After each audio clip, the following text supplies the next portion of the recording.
All right, welcome to this explainer. If you're a focused learner looking to really wrap your head around the absolute essentials of visual communication, well, you're in exactly the right place. Today, we're going to build a wholesome understanding of graphic design in just about 7 minutes, and we're going to kick things off by immediately busting a very common myth. You see, when a design feels good, it isn't magic. It's not just some mysterious talent for making things look pretty. It's actually a system doing a few really simple jobs all at once. It's getting attention, it's reducing confusion, and it's guiding the eye. Consider this profound shift in thinking. Good design helps the right things stand out, and the rest step back. I want you to use this quote as the anchor for our entire explainer today. We are totally shifting the paradigm from seeing design as mere decoration to seeing it as a really powerful system of visual communication. Because honestly, once you understand this one single sentence, all those random rules you hear about fonts, colors, and spacing, they're finally going to snap together into one cohesive system. So here is the roadmap for how we're going to deconstruct and then reconstruct this system together. We'll start with how design is communication, then we'll break down the fundamental building blocks. After that, we'll explore the true power of layout. And finally, we'll shift your mindset so you can become a true visual thinker. Okay, let's jump right into section 1. Design is communication, not just decoration. Like we just talked about, design isn't about decoration first. It's about doing simple jobs to make meaning crystal clear. To really see this in action, picture a busy market stall. If a stall acts like pure decoration, everything is just sort of piled together in this chaotic mess. And what happens? People hesitate. They have absolutely no idea where to look. But if the stall is organized, using simple signs and spacing to make the important items obvious, people instantly understand what's being offered. Visual choices are decisions that affect meaning, not just style. So the crucial takeaway here is that every single time you look at a design, it should be answering these 3 quiet questions. What is it trying to make you notice? What is it trying to make you feel? And what is it trying to make easier to understand? If you can start asking yourself these questions when you look at a movie poster or a new app screen, you are already starting to think exactly like a designer. Right, moving on to section 2, the building blocks, or the visual grammar. We're going to deconstruct the actual visual grammar that makes up this language. These are the fundamental forces, the real building blocks of design. The very first building block is the message. Every single design out there has a message, even if it's a really quiet one. A visual is never just there, it's always saying something. This is the first irreducible truth. Design exists to create understanding. Think about a restaurant menu. We've all panicked trying to read a bad one, right? Before you even read the actual words, the design is shaping your behavior. A highlighted dish automatically feels like the chef's recommendation, doesn't it? The visual form carries meaning before a single syllable is even processed. So, the absolute first question a designer asks is always, what should the viewer understand first? But here's the catch. Attention is limited, so design has to be highly selective. And that brings us to visual hierarchy. Imagine walking into a noisy classroom where everyone is whispering, there's a fan humming, chairs are scraping. It's completely overwhelming. But if the teacher writes one massive sentence right on the chalkboard and leaves the rest totally blank, your mind suddenly relaxes. That is exactly what hierarchy does. It gives the eye a clear path by deciding what gets noticed first, second, and last. Big things, high contrast, top placement, or isolated items, these are the powerful tools that make the reading order incredibly obvious.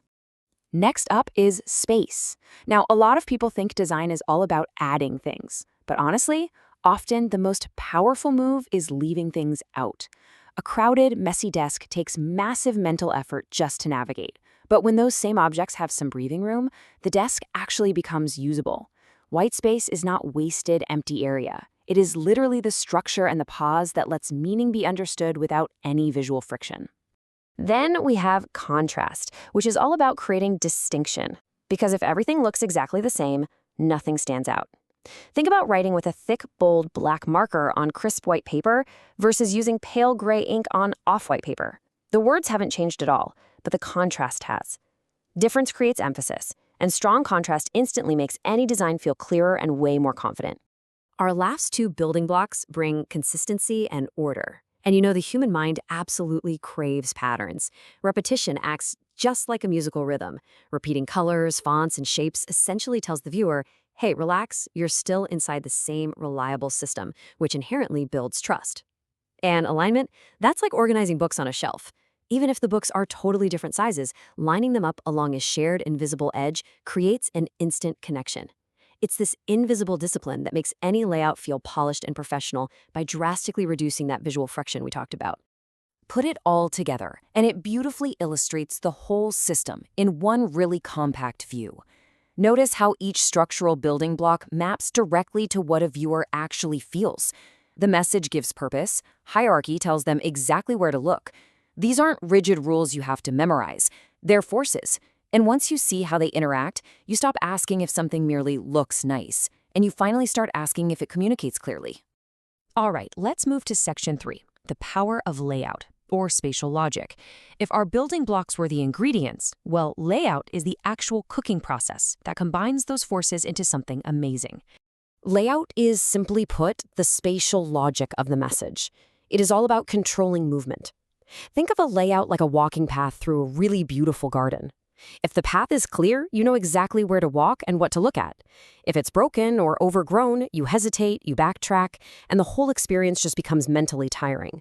A strong layout avoids all of that by answering 3 quiet questions: what to see first, how the eye should move next, and what items naturally belong together.